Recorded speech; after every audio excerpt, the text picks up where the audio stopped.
Hello, and welcome back to Reinfrastructure. Today, on this Building Spotlight episode, we will be talking about a very convenient building for me, 425 Park Avenue.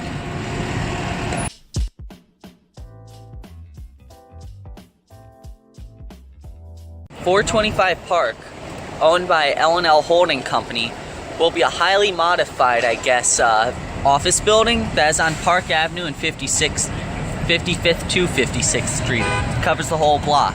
I've personally seen this building go up over the past few years, and so it's been kind of cool. They had to remove most of the old building, and they had to basically form a scaffolding around the entire thing, but they had to keep 25% of it for zoning rules. And this is the first time in 50 years that they replaced a Park Avenue building, which is pretty big. Towering at nearly 900 feet, this office building has only 41 floors, which means each floor will have very high ceilings. In fact, the lobby itself has a 45-foot ceiling, which is the equivalent of about 4 floors in some other office buildings.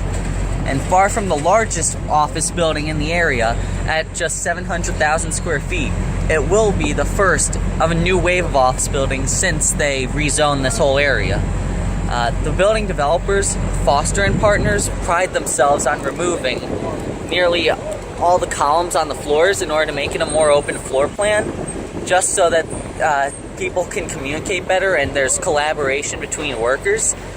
The structure of the building is based around the shell that surrounds it, and all the facilities and maintenance are in the back of the building, like all the way back.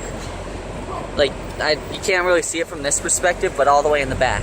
Inside the building, one of the highest rated restaurants in the world, 11 Madison Park, is going to be opening up a new location inside here, and it'll be 2 floors tall, which is going to be a huge restaurant.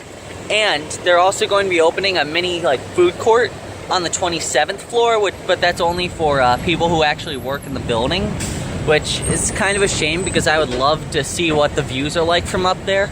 425 Park received a LEED, Leadership in Energy and Environmental Design, Gold rating, which means it is very clean and good for the environment. The building comes equipped with special air and water purifiers, and special green terraces, which will house trees on them, and a wellness center, which sounds kind of creepy, but it's not. It gives it the second building in America to have a WELL certification, which means it's good for the community. And because of this, the building's going to cost a little more than $1 billion, which is pretty expensive.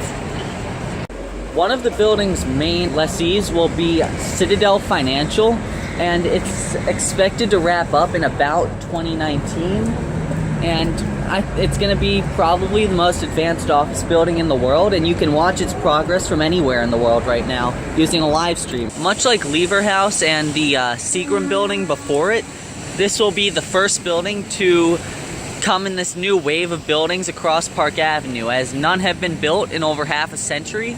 And in fact, the next building to be built here will be 270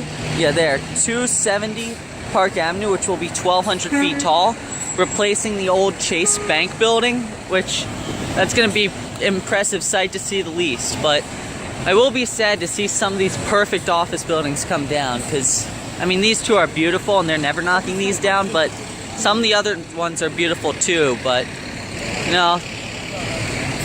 progress comes and goes. Well, I'd just like to say thank you for watching Reinfrastructure today, and if you're interested in finding some more videos, I'll probably post a link either up here or up here. I don't know, whatever. I'll edit it to be correct. Well, anyway, thank you for watching Reinfrastructure, and I hope you learned something new. Bye.